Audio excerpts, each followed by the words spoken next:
കടുവ ഇവിടെ ഉണ്ട്. ഇതിനു മുമ്പ് മീൻ പിടിക്കാൻ വരുമ്പോഴും ഇവിടെയൊക്കെ ഈ വെള്ളത്തിൻ്റെ അരിയിൽ കൂടി എൻ്റെ കാൽപ്പാട് കാണാമായിരുന്നു. ചെല്ലുമ്പോൾ 10 ഒരുമിച്ച് നിൽക്കുന്നു. ആണല്ലേ? എവിടെ നിന്നായിരുന്നത്? അത് ഇത് തൊട്ട് മുകളിൽ. ഇങ്ങനെ കേശവേട്ടൻ്റെ കഥകളൊക്കെ കേട്ട് തോണിയും തുഴഞ്ഞ് നമ്മുടെ പെരുവണ്ണാമൊഴി ഡാം റിസർവോയറിലൂടെ ഇങ്ങനെ പോകുമ്പോൾ കിട്ടുന്നൊരു ഫീൽ ഉണ്ടല്ലോ, അത് വേറെ തന്നെയാണ്. അത് ശരിക്കും കേശവേട്ടൻ്റെ കൂടെ തന്നെ പോയി എക്സ്പീരിയൻസ് ചെയ്യേണ്ട ഒരു സംഭവമാണ്. അപ്പോൾ ഇന്ന് നമുക്ക് ചക്കിട്ടപാറയുടെയും കേശവേട്ടൻ്റെയും കുറച്ച് വൈൽഡ് സ്റ്റോറീസ് കേട്ടാലോ? ഇൻട്രസ്റ്റിംഗ് അല്ലേ? കാടും മലയും കാട്ടുമൃഗങ്ങളും പിന്നെ കുറേ നല്ല മനുഷ്യരും ഉള്ള ഒരു ചെറിയ ഗ്രാമമാണ് കേട്ടോ ഈ ചക്കിട്ടപാറ എന്ന് പറയുന്നത്. നമ്മുടെ കോഴിക്കോട് ജില്ലയിലെ മലബാർ വൈൽഡ് ലൈഫ് സാങ്ച്വറിയെ കുറിച്ച് കേട്ടിട്ടുണ്ടോ? നമ്മുടെ പെരുവണ്ണാമൊഴി ഡാമിനും കക്കയം ഡാമിനും ഇടയിൽ സ്ഥിതി ചെയ്യുന്ന ഒരു വിശാലമായ ഫോറസ്റ്റ് ഏരിയ ആണ് കേട്ടോ ഇത്. ഇതിനോട് ചേർന്നിട്ടാണ് നമ്മുടെ ഈ ചക്കിട്ടപാറ എന്ന കൊച്ചു ഗ്രാമം സ്ഥിതി ചെയ്യുന്നത്. എൻ്റെ ഇൻസ്റ്റാഗ്രാം സ്റ്റോറീസൊക്കെ കാണുന്നവർക്കറിയാം, ഈ കേശവേട്ടനെ ചക്കിട്ടപാറയൊക്കെ ഇടയ്ക്കിടയ്ക്ക് ഞാനവിടെ പറയലുണ്ട്. കഴിഞ്ഞ ഒരു വർഷം ഞാൻ ഈ ചക്കിട്ടപാറയിൽ താമസിച്ചാണ് കേട്ടോ. അങ്ങനെയാണ് എനിക്ക് ഈ ചക്കിട്ടപാറയുമായിട്ടൊരു ബന്ധം വരുന്നത്. ചക്കിട്ടപാറയിൽ ഒരു ക്ലിനിക്കിൽ ഞാൻ വർക്ക് ചെയ്യുന്നുണ്ടായിരുന്നു. ആ സമയത്ത് വളരെ അപ്രതീക്ഷിതമായിട്ടാണ് കേശവേട്ടനുമായിട്ട് കണ്ടുമുട്ടുന്നത്. അന്ന് മുതൽ ഇന്ന് വരെ കേശവേട്ടനെ ഇടയ്ക്ക് കാണലും അവിടെ പോലൊക്കെ ഉണ്ട് കേട്ടോ. കാരണം മൂപ്പറുമായിട്ട് തോണിയിലൊക്കെ പോകുമ്പോൾ ആ ഒരു കഥയും കാര്യങ്ങളൊക്കെ കേൾക്കാൻ നല്ല രസമാണ്. ആ കഥകൾ എന്തായാലും മൂപ്പർ തന്നെ പറയട്ടെ. എന്നാൽ പിന്നെ സമയം കളയണ്ട, നമുക്ക് കേശവേട്ടൻ്റെ കഥ കേട്ടിട്ട് വന്നാലോ? ഫോട്ടോ എടുക്കുന്നത് ഞാൻ പറഞ്ഞു, ഇന്നാണ് ഫോട്ടോ എടുത്തത്, അതുകൊണ്ട് എടുക്കാൻ സാധ്യതയില്ല. ആരാ ചേച്ചിയാ പറഞ്ഞ ഇന്ന് ഫോട്ടോ എടുക്കൂലെന്ന്? ഫോട്ടോ എടുക്കുന്നു? ആ എടുക്കുന്നു. ഞാൻ പറഞ്ഞു ഇപ്പോൾ എടുക്കാൻ സാധ്യതയില്ല, ഇന്നാളൊക്കെ എടുത്തല്ലേ. നിങ്ങളുടെ ഫോട്ടോ എടുത്തില്ലേ പിന്നെ ആരതാ കേശോട്ടോ എടുക്കുക? ചക്കിട്ടപാറയിൽ പല പ്രാവശ്യം വന്നിട്ടുണ്ടെങ്കിലും ഇവിടെ ഇപ്പോൾ ഒരു വർഷം താമസിച്ച് എന്നിട്ടും നമുക്ക് കൂടുതലൊരു ഇഷ്ടം തോന്നിയ ഒരാൾ കേശോട്ടനാണ്. അതെയോ? എന്ത് ചോദിക്കാനാ, അതെല്ലാം ഇടയ്ക്കിടയ്ക്ക് കാണാൻ വരുന്നത്. ശരി. അവർ കൃഷിക്ക് കൊടുക്കുമായിരുന്നു, പാട്ടത്തിന് കൊടുക്കും. അങ്ങനത്തെ സ്ഥലങ്ങളിൽ പാട്ടത്തിനടുത്ത് കൃഷി ചെയ്യും. പാട്ടത്തിനടുത്ത് കൃഷി ചെയ്യും. അങ്ങനെ കൃഷി ചെയ്യും. അത് ഇവിടുന്ന് കുറേ ദൂരത്ത് പോയി കൃഷി ചെയ്തിട്ടുണ്ട്. അതും ഇതുപോലെ കടുവയുടെ മുന്നിലും പെട്ടിട്ടുണ്ട്. ആണല്ലേ? അന്നൊക്കെ എന്തോ ഭാഗ്യത്തിന് രക്ഷപ്പെട്ടാണ്. രക്ഷപ്പെട്ടെന്ന് പറഞ്ഞാൽ കടുവ എവിടെ നിന്ന് വന്നെന്നാ പറഞ്ഞത്? കടുവ ഇവിടെയല്ല, താഴെ നമ്മൾ മിനിഞ്ഞാന്ന് പോയ ഭാഗമല്ലേ, അവിടെയാണ്. അത് ശരി.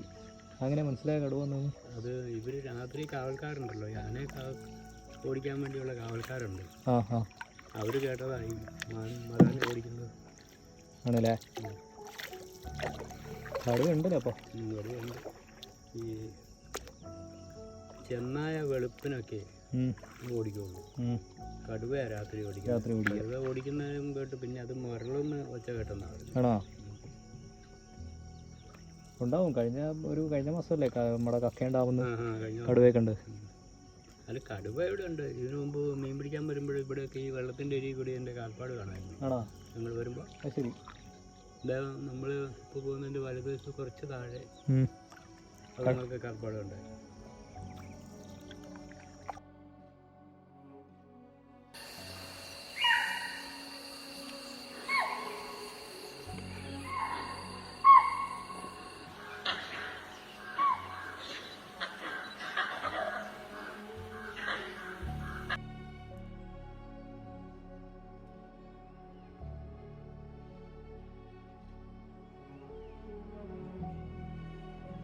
കാണാൻ ആന വന്നായിരുന്നോ?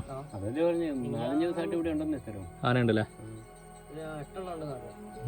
ഈ പണിക്കാർ ഇതിലെ വന്നപ്പോൾ അവരതിലെയാ നടന്നു വരുന്നത് അങ്ങോട്ട്. ശരി. അവരങ്ങോട്ട് വന്നപ്പോൾ പറഞ്ഞു 4 എണ്ണം ഇവിടെ നിൽക്കുന്നുണ്ടെന്ന്. എന്നോട് വന്നപ്പോൾ പറഞ്ഞായിരുന്നു. എപ്പോഴാ? രാവിലെയാണോ? അല്ല, വൈകുന്നേരമാണ്. അതിന്റെ മുകളിൽ നിന്നാണ്ടേ എന്നാ അങ്ങ് പോയിട്ടുണ്ടാവും. അങ്ങോട്ടേക്ക് എല്ലാം കാട് വെട്ടി മുകളിലേക്ക്.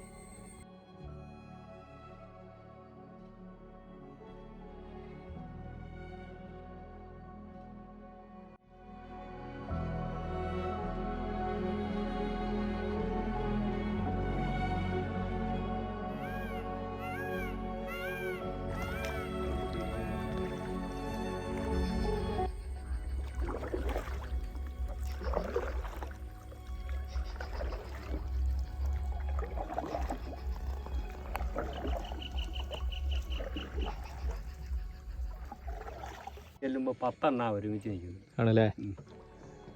എവിടെ നിന്നായിരുന്നത്? അത് ഇത് തൊട്ട് മുകളിൽ. ആണോ? 10 എണ്ണം ഒരുമിച്ച്. അതിൻ്റെ അകത്ത് ഇതുപോലെ ഒരു ചെറിയൊരു കുഞ്ഞുണ്ട്. ആ കുഞ്ഞിനെ നടുക്കാക്കിയിട്ട് ബാക്കി 9 എണ്ണം ചുറ്റി അവിടെ നിന്നു. ചുറ്റി അവിടെ നിന്നു. എന്നിട്ട് കുറേ നേരം ഒരു ദിവസം പോയി ഞാനും അവളും കൂടെ പുല്ല് കുടിക്കാൻ പോയിട്ട് അവള് താഴെ നിന്ന് ഞാൻ കുറച്ച് മേലെ നിന്നു. മേലെ നോക്കുമ്പോൾ ആന വെള്ളം കുടിക്കാൻ ഇറങ്ങി വന്നു. 2-6 എണ്ണം വെള്ളം കുടിക്കാൻ ഇറങ്ങി വന്ന് ഒരു ട്രിപ്പ് വന്ന് വെള്ളം കുടിച്ചങ്ങ് പോയി. അപ്പം വെള്ളം കുടിക്കാൻ വന്നപ്പോൾ ഞാനിവിടെ മെല്ലെ ശബ്ദം എടുത്ത് കാണിച്ചു കൊടുത്തു. ഇങ്ങനെ നിന്ന് കിടുകിടാന്ന് പറിച്ച് കണ്ടു കഴിഞ്ഞ് എന്നോട് ബഹളം എനിക്ക് പോരെ എന്ന് പറഞ്ഞു. അങ്ങനെ ഞാൻ അനങ്ങാതെ ഇങ്ങനെ ഞാൻ മേലെ ഇവിടെ താഴെയാണ്. അപ്പം അവൾക്ക് വേഗം തോണിയിലേക്ക് കയറാൻ അടുത്താണ്. എനിക്ക് പിന്നെ അത് തന്നെയല്ല, ഇതങ്ങനെ ഓടി നമ്മളെ കാണുമ്പോഴത്തേക്കും പട്ടി വരും, ആന വരികയാണ്. അതെ അതെ. അങ്ങനെ ഇവളവിടെ കിടന്ന് ബഹളത്തോട് പോകാം. അങ്ങനെ വെള്ളം വെച്ച് ആദ്യത്തെ ട്രിപ്പ് 4-5 എണ്ണം വന്ന് വെള്ളം കുടിച്ച് വെച്ചാൽ കയറിപ്പോയി. പിന്നത്തെ ട്രിപ്പ് വെള്ളം കുടിക്കാൻ ഇറങ്ങി വന്നു. വെള്ളം കുടിക്കാൻ ഇറങ്ങി വന്നപ്പോൾ ഈ പറഞ്ഞ പോലെ അത് എന്നെ കണ്ടു. ഞാൻ നിൽക്കുന്നത് ആദ്യം കണ്ടു. അതൊരൊറ്റ കാർച്ച. ഇതൊന്ന് കാറുമ്പോഴത്തേക്കും ബാക്കിയുള്ള എല്ലാം കൂടെ ഇതുപോലെ സിഗ്നൽ കൊടുത്ത് കാറും. എന്തായാലും എന്നെ കണ്ടുകൊണ്ട് അത് വെള്ളം കുടിക്കാതെ തിരിച്ചാൻ കയറിപ്പോയി കാണിക്കൊണ്ട്. അങ്ങനെ എല്ലാം കൂടെ ഞാൻ കയറിപ്പോയി, വെള്ളം കുടിച്ചില്ല. ഒരു ദിവസം ഇതുപോലെ ഞാൻ വന്നപ്പോൾ ഇതെല്ലാം പുഴയെ കിടന്ന് നീന്തി കുളിക്കുക. ചാടി മറിഞ്ഞ് തലകുത്തി മറിഞ്ഞൊക്കെ കളിക്കുന്നു. 4 എണ്ണം കരയിലും ബാക്കി 6 എണ്ണം വെള്ളത്തിലും. കരയിൽ നിൽക്കുന്നത് നല്ലപോലെ കണ്ടെന്ന് പറഞ്ഞാൽ ഇതിൻ്റെ പകുതി ദൂരമുള്ളൂ ഞാനും ആനയും തമ്മിൽ. ഇത്രയും അടുത്താണ് നിൽക്കുന്നത്. ഇത്രയും അടുത്ത് നിന്നിട്ടും കുറേ നേരം ഇതിൽ വെള്ളത്തിൽ ചാടി മറിഞ്ഞ് കരയ്ക്ക് നിന്ന് ആന അവിടെ വന്നു. കുറേ കഴിഞ്ഞപ്പോൾ ഈ കരയ്ക്ക് തന്നെ ആന വന്ന് ചിഹ്നം വിളിച്ചപ്പോൾ ഇതുങ്ങളെല്ലാം കൂടെ കരയിൽ കയറി. എല്ലാം കൂടെ കരയിൽ കയറി ഏറ്റവും ചെറുതിനെ നടുക്കാക്കി എല്ലാവരും കൂടി അവിടെ നിന്നു. ഞാനും അവിടെ നിന്ന് ഒന്നും ചെയ്യുന്നില്ല, ഞാനും മിണ്ടുന്നില്ല, ആനയാണെങ്കില്ല. അങ്ങനെ ഒരു 10-20 മിനിറ്റ് നിന്നു. ഒരേ നിപ്പം അങ്ങനെ നിന്ന് കുറേ കഴിഞ്ഞപ്പോൾ ആന ഒന്ന് ചിഹ്നം വിളിച്ചു എല്ലാം കൂടെ ഓടി കാട്ടി. അന്നാ 10 എണ്ണത്തിന് ഒരുമിച്ച് കണ്ടു. പിന്നെ കണ്ടു. പിന്നെ ഞാനും ദിലീപും കൂടെ മീൻ പിടിക്കാൻ പോയപ്പോൾ ഒരു ദിവസം 27 എണ്ണത്തിന് ഒരുമിച്ച് കണ്ട്. അന്ന് ഞങ്ങൾ ഇച്ചിരി പേടിച്ചു പോയി. അവിടെ നിൽക്കുന്നുണ്ടോ? പശു അല്ലേ? അത് നേരത്തെ പശു തന്നെ അല്ലേ? എന്താ സംഭവം? അത് ഞങ്ങൾ ഇവിടുന്ന് വെളുപ്പനെ വല കെട്ടാൻ പോയതാണ്. വെളുപ്പനെ വല കെട്ടാൻ പോയപ്പോൾ അനക്കമൊന്നുമില്ല. വലയെല്ലാം കെട്ടി തീർന്നു കഴിഞ്ഞിട്ട് ഞങ്ങൾ അവിടെ ഒരു ചെറിയ പാറയുണ്ട് വെള്ളത്തിൻ്റെ അരികിൽ. അതേ ഭാഗത്ത് ചെറിയൊരു പാറയുണ്ട്. ആ പാറയിൽ പോയി ഇച്ചിരി വിശ്രമിക്കും. അങ്ങനെ വലയിട്ടേച്ച് ആ പാറയിൽ പോയി വിശ്രമിച്ച് ഞാൻ മെല്ലെ അന്നങ്ങ് കിടക്കാൻ തുടങ്ങി. ദിലീപ് അവിടെ നിന്നതായിരുന്നു. അപ്പോൾ അവൻ എന്നോട് പറഞ്ഞു എഴുന്നേക്കാൻ പറഞ്ഞു. എന്നാ എഴുന്നേക്കുന്നു, എന്തോ ഒരു ശബ്ദം അവിടെ നിന്ന് കേൾക്കുന്നു. ഞാൻ പറഞ്ഞു അവിടെ വളർത്തുന്ന പോത്തുണ്ട്, ആ പോത്തെങ്ങാനായിരിക്കും. എല്ലാവരും എഴുന്നേറ്റെന്ന് പറഞ്ഞു. എഴുന്നേറ്റ് ഞങ്ങൾ നേരെ ഇക്കരെ ഒരു ചെറിയ കല്ലുണ്ട്, അത് കയറിയിരുന്നു. അപ്പം അപ്പോഴത്തേക്കും നേരെ ഇങ്ങനെ വെളുത്ത് ഒരു 5:30 അങ്ങനെ ആകുന്നു. ഓരോന്നും ഇറങ്ങി. പോത്തോ? ആന എൻ്റെ ഇടതേ ഭാഗത്തുണ്ടായിരുന്നു.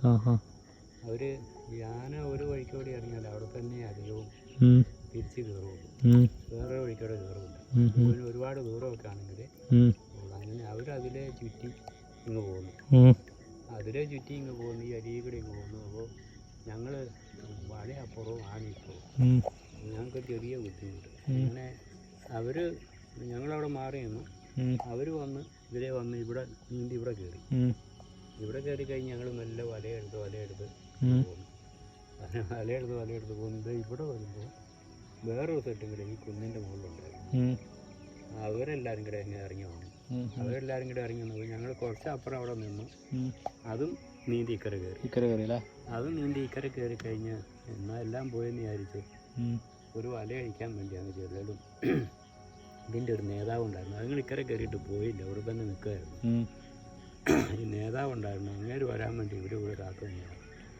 അങ്ങേര് നേരം വെളുത്തപ്പോഴത്തേക്കും പാഞ്ഞിങ്ങ് വന്നാൽ മോളിക്കട പാഞ്ഞിങ്ങ് വന്നിട്ട് ഇവിടെ ഈ ഇറങ്ങുന്ന സ്ഥലത്ത് കറക്റ്റായി ഇറങ്ങുന്ന സ്ഥലത്ത് പാഞ്ഞിങ്ങ് ഇറങ്ങി. അപ്പോൾ ഈ മോളിക്കട വരുന്ന ഒച്ച ഞാൻ കേൾക്കാം. അതിൻ്റെ ഈ ചപ്പ് വലിയുന്നതും നടന്നു വരുന്ന ഒച്ച കേൾക്കാം. അപ്പോൾ ഒരു പുതിയ വല അന്ന് കെട്ടിയതേ ഉള്ളൂ, വെള്ളത്തിലിറക്കി കെട്ടിയതേ ഉള്ളൂ. അങ്ങനെ വന്ന് ഇറങ്ങിയാൽ വല പോകും. എടുക്കാനൊരു പേടി. എന്തായാലും വേണ്ടില്ല, എനിക്ക് തിന്നൊന്നുമില്ലെന്നും പറഞ്ഞു പോയി. ഈ തോണിയുടെ അത്രയും അകലമുണ്ട്. ശരി. അത്രയും അകലത്തിൽ അവിടെ ചെന്ന് തോണി ഈ വലയുടെ കുറ്റിയെ പിടിച്ചപ്പോഴേക്കും ആന പാഞ്ഞു വന്നു. ആന ഞങ്ങളെ പ്രതീക്ഷിക്കുന്നുണ്ട്. ഇത് അതെ, പാഞ്ഞിങ്ങ് വന്നിട്ട് ഞങ്ങളെ രണ്ടാളെയും കൂടെ കിട്ടും ഒറ്റ സ്റ്റോപ്പ് വഴിക്കിട്ട് ഒരവിടെ നിന്നു. ബൃഹത്തായൊരു കൊമ്പനാണ്. എന്തായാലും അവിടെ ഈ ആനയുടെ നേരെ നോക്കിക്കൊണ്ട് കണ്ടിൽ നോക്കിക്കൊണ്ട് വന്ന് വലയുടെ കുറ്റി പറിച്ചു. വലയുടെ കുറ്റി പറിച്ച് ഞാൻ മെല്ലെ പുറകോട്ട് കഴിഞ്ഞ് വലയെടുത്ത് ഞാൻ അവിടെ നിന്നാൽ ഒരടി അങ്ങോട്ടും ഇങ്ങോട്ടും മാറിയില്ല, അനങ്ങില്ല, അതേ നിൽപ്പം അവിടെ നിന്നു. ഞങ്ങൾ വലയെടുത്ത് ഈ കര വരെ ഇവിടം വരെ എത്തുന്ന അത്രയും വലയുണ്ടായിരുന്നു. ആ വലയെടുത്ത് തോണിയെടുത്ത് പിന്നെ അതിൻ്റെ താഴെ വലയുണ്ട്. പിന്നെ അങ്ങോട്ട് വലയെടുക്കാൻ അതുവരെ ആന അവിടെ നിന്ന് ഇറങ്ങിയില്ല. അവിടെ പോയി വലയെടുത്ത് കഴിഞ്ഞ് പിന്നെയും കുറച്ചുകൂടെ മാറി കഴിഞ്ഞപ്പോൾ അത് കുറച്ച് വെള്ളത്തോട്ട് ഇറങ്ങി. ഒരാൾ വെള്ളത്തിൽ ഇറങ്ങി അവിടെ നിന്നു, എന്നിട്ടും പോകുന്നില്ല. ബാക്കിയുള്ളതൊക്കെ ഇക്കരെ നിൽക്കുന്നു. അങ്ങനെ എന്നിട്ടും പോയില്ല. പിന്നെയും ഞങ്ങൾ കുറച്ചുകൂടെ ദൂരം മാറിയതിന് ശേഷമാണ് ഒരു വെള്ളത്തിൽ ഇറങ്ങി നീന്തി ഇക്കരെ കടന്നത്. അതുവരെ അതോ ഒരു കേശവേട്ടന് ഏറ്റവും കൂടുതൽ മറക്കാൻ പറ്റാത്ത എന്തെങ്കിലും അനുഭവം ഉണ്ടായിട്ടുണ്ടോ ഇതേപോലെ തോണി കൊണ്ട് കാട്ടിൽ പോയ സമയത്ത്? മറക്കാൻ പറ്റാത്ത അനുഭവം എന്ന് പറഞ്ഞാൽ എല്ലാം ഓർമ്മകളാണല്ലേ? എല്ലാ ഓർമ്മകളും മറക്കാൻ പറ്റാത്ത അനുഭവമൊക്കെ ഉണ്ട്. പാമ്പിൻ്റെ മുന്നിൽ പെട്ടുപോയി. ഇതുപോലെ ഒരു ദിവസം രാത്രിയിൽ അത് അവിടെ ഒരിടത്ത് കൃഷി ചെയ്തിട്ട് ഭയങ്കര പന്നിശല്യം. അങ്ങനെ പന്നിശല്യമായി യാതൊരു രക്ഷയില്ല. ശരിയായിട്ട് ഞാൻ ഒറ്റയ്ക്കേ ഉള്ളൂ, ആരും സഹായത്തിനൊന്നും. കപ്പ കൂടത്തിൻ്റെ ഉള്ളിൽ കപ്പയ്ക്ക് കൂടം കൂട്ടി കപ്പ നട്ടതിൻ്റെ ഉള്ളിൽ ഒരു ചാക്കും പിരിച്ച് അവിടെ കിടന്നു. അപ്പോൾ ഈ ഷെഡിൽ കിടക്കാതെ ഇതിൽ കിടക്കുവാണെങ്കിൽ അറിയാൻ എളുപ്പമുണ്ടല്ലോ എന്ന് വിചാരിച്ച് അതിനുള്ളിൽ കിടന്നു. അങ്ങനെ കുറേ കഴിഞ്ഞപ്പോൾ മൂത്രം ഒഴിക്കാൻ തോന്നിയിട്ട് ഞാൻ എഴുന്നേറ്റ് ഒരു ഈ പാറക്കല്ലൊക്കെ ഉണ്ട് ഇതിനുള്ളിൽ, ആ കല്ലിൻ്റെ മുകളിൽ കയറിയെന്ന് മൂത്രം ഒഴിച്ചു. കല്ലിൻ്റെ മുകളിൽ കയറിയെന്ന് മൂത്രം ഒഴിച്ച് ഈ മൂത്രം എഴുന്നേരുന്ന് എന്തോ ഒരു കിരിയിരിപ്പ്. അപ്പോൾ എന്തോ കിരിയിരിപ്പ് നോക്കി തോന്നി. ഇപ്പം ഞാൻ ടോർച്ച് കയ്യിലുണ്ടായിരുന്നു. തെളിച്ച് നോക്കുമ്പോൾ ഒരു ഭയങ്കര ഒരു മൂർക്കം പാമ്പ്. ഈ മൂത്രം വീണപ്പോൾ ഇത് പെട്ടെന്ന് അങ്ങ് ഞെട്ടിയിട്ട് പത്തിയും പിടിച്ച് ചെല്ലു പറയും രാത്രി പത്തി വിരിക്കലാന്നൊക്കെ, അതൊക്കെ വെറുതെ പറയുന്നത്. പത്തി വിരിച്ച് എഴുന്നേറ്റെന്ന് പറഞ്ഞാൽ ഇത്രയും അടുത്ത് ഈ പുല്ല് കുറ്റി നിൽക്കുന്നത് അതിനെ കഴിഞ്ഞ അടുത്ത് പാമ്പ്. ഇതിങ്ങനെ പൊങ്ങി നിന്നിട്ട് ഒരു രക്ഷയില്ല. ഈ അന്ന് ബാറ്ററി ഇടുന്ന ടോർച്ചാണ്, കറണ്ടിൻ്റെ ടോർച്ചൊന്നും ആ കാലത്തില്ല. എത്ര കൊല്ലം മുമ്പ്? അത് 82-ലോ 80, ഇപ്പം 40 കൊല്ലമായിട്ടുണ്ടാവില്ലേ. അപ്പോൾ അത് ബാറ്ററി ഇടുന്ന ടോർച്ചാണ്. അതൊക്കെ മേടിക്കാൻ വലിയ ബുദ്ധിമുട്ടാണ്. അപ്പോൾ ഈ മൂത്രം ഒഴിക്കുന്നതിന് മുമ്പ് തെളിച്ച് നോക്കാഞ്ഞത് അത്രയും കൂടെ ബാറ്ററി ചിലവാകുമല്ലോ എന്ന് വിചാരിച്ചിട്ട്, ചാർജ് തീരുമല്ലോ എന്ന് വിചാരിച്ചിട്ട് അങ്ങനെ ചെയ്തു. അങ്ങനെ ഇത് ലൈറ്റ് കളിച്ച് നോക്കുമ്പോൾ ഒറ്റ പൊങ്ങി അവിടെ നിന്നു. എനിക്ക് ഒരു രക്ഷയില്ല, അങ്ങോട്ടും ഇങ്ങോട്ടും മാറാൻ രാത്രിയല്ലേ. ഇതിൻ്റെ മുഖത്തുനിന്ന് ലൈറ്റ് കുറച്ചാൽ ഇത് എങ്ങോട്ട് വരുന്നതെന്ന് എനിക്കറിയാം. പാമ്പിനൊരു പ്രത്യേകതയുണ്ട്, ഈ ലൈറ്റ് മുഖത്തടിച്ചാൽ അത് ഇരുട്ടത്തേക്ക് മാറും. അപ്പോൾ ഇങ്ങോട്ടേ വരുവുള്ളൂ. ഇങ്ങോട്ട് ലൈറ്റിൻ്റെ പുറകിൽ ഇട്ടാണല്ലോ. അപ്പോൾ അതുകൊണ്ട് ലൈറ്റ് കെടുത്താനും മടി, ലൈറ്റ് തെളിക്കാനും മടി, കെടുത്താനും മടി. കെടുത്തിയാൽ എങ്ങോട്ടാണ് വരുന്നതെന്ന് അറിയാമല്ലോ. ഞാനിങ്ങനെ പിടിച്ചു നിന്ന് എൻ്റെ കൈയൊക്കെ കഴിക്കാൻ തുടങ്ങി. അത്രയും സമയം നിന്നു. അപ്പോൾ എനിക്ക് സുരക്ഷയ്ക്ക് ഒന്നുമില്ല. ഒരു ചാക്ക് പിരിച്ച് അതേടാ കിടക്കുന്നത്, പിന്നെ ഒരു വാക്കത്തിയാണ് ഉള്ളത്. അത് ചാക്കിൻ്റെ മൂലയ്ക്ക് ഒരരികിൽ. എന്നാൽ പിന്നെ എങ്ങനെയെങ്കിലും എഴുന്നേറ്റ് ഷെഡിലേക്ക് പോകാമെന്ന് വിചാരിച്ച് ഞാൻ ഇതിൻ്റെ നേരെ തന്നെ ടോർച്ചും തെളിച്ച് പിടിച്ച് ഇങ്ങനെ നിന്നിട്ട് ഒരു കൈ കൊണ്ട് ചാക്കും വാക്കത്തിയും കൂടി വലിച്ചു. ഈ ചാക്കും വാക്കത്തിയും കൂടെ നിലത്തോടെ ഈ ഉണങ്ങിയ പുല്ലിൻ്റെ അകത്തോടെ വലിയ ഒച്ച കേട്ടപ്പോൾ ഇത് പേടിച്ചിട്ട് ഒന്നോടെ അങ്ങ് പോകുന്നു. പിന്നെ എനിക്ക് അതിനെ കഴിഞ്ഞും പറയാം. അങ്ങനെ പിന്നെയും ലൈറ്റ് തെളിക്കാതെ അവിടെ നിന്ന് കുറേ സമയം ഒരേ നിൽപ്പ് നിന്നു. എന്തുകൊണ്ടോ അത് താഴോട്ട് ഇങ്ങനെ ചെരിഞ്ഞ സ്ഥലമായിരുന്നു. താഴോട്ട് അങ്ങനെ പോയി. അന്നൊക്കെ പേടിക്കുന്ന പേടിയെന്ന് പറഞ്ഞാൽ അന്ന് കേശവേട്ടന് എത്ര വയസ്സുണ്ടാവും? അന്ന് 80, ഇപ്പോൾ 40 കൊല്ലമല്ലേ, അന്നേരം ഒരു 33 ഉണ്ടാവും, 34 വയസ്സുണ്ട്. ആ സമയത്ത് എന്തായിരുന്നു ജോലി? അന്ന് കൃഷി ഉണ്ടായിരുന്നു. കൃഷി തന്നെയായിരുന്നു.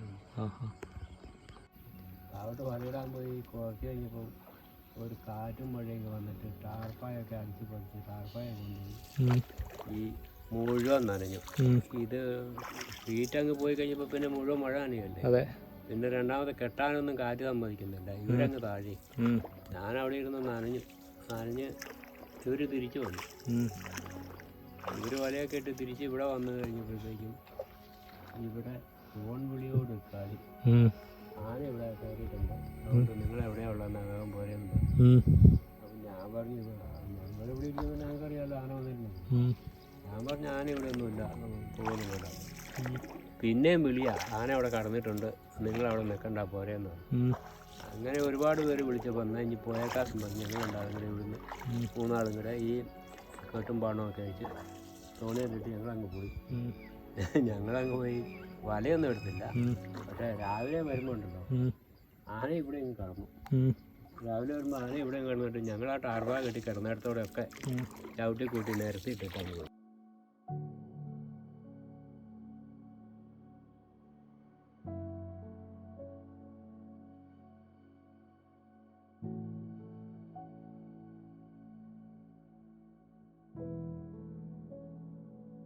അവിടുന്ന് ഈ തള്ളയാനയും കുട്ടിയും കൂടെ വന്നത്. തള്ളയാനയും കുട്ടിയും കൂടെ വന്നങ്ങ് ഇറങ്ങിയിട്ട് ഈ കുട്ടിയാന അവിടെ ഈ ചെളിയാ ചതുപ്പ്, ഈ ചപ്പും ചോറും ഒക്കെ വന്ന് അടിഞ്ഞു കൂടിയിട്ട് അതിലങ്ങാണ്ട് പോയി.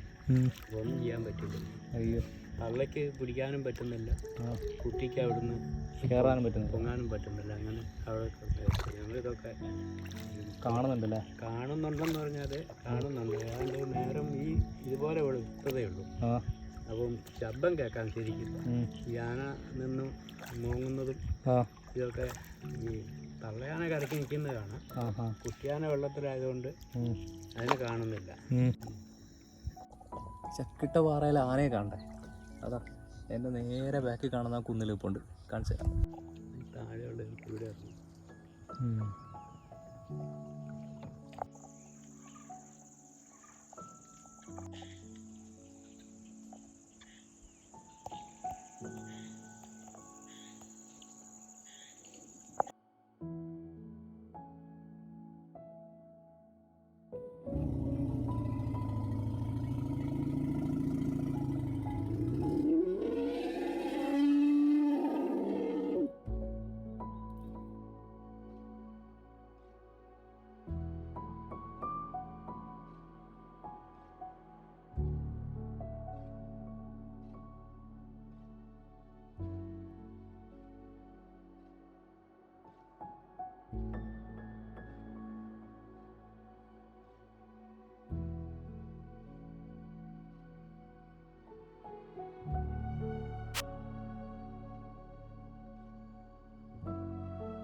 എന്തോ കണ്ണട എന്തോ ഫോട്ടോയോ കാര്യങ്ങളാണ്.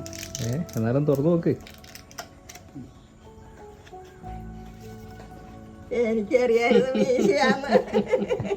എങ്ങനെയുണ്ട്? ഇഷ്ടപ്പെട്ടാ?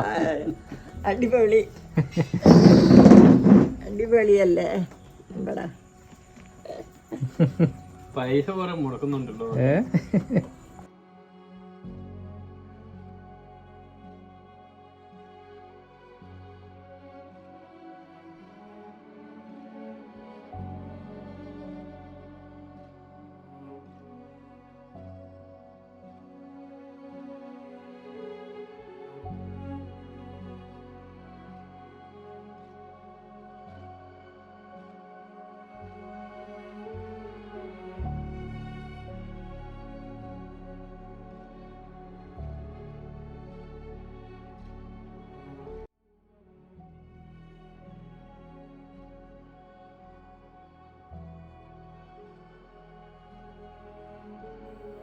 അപ്പോൾ അതാണ് ചക്കിട്ട പാറയും കേശവേട്ടൻ്റെയും കഥ. ഇതുപോലെ വെറൈറ്റി കഥകളുമായി വീണ്ടും കാണാം.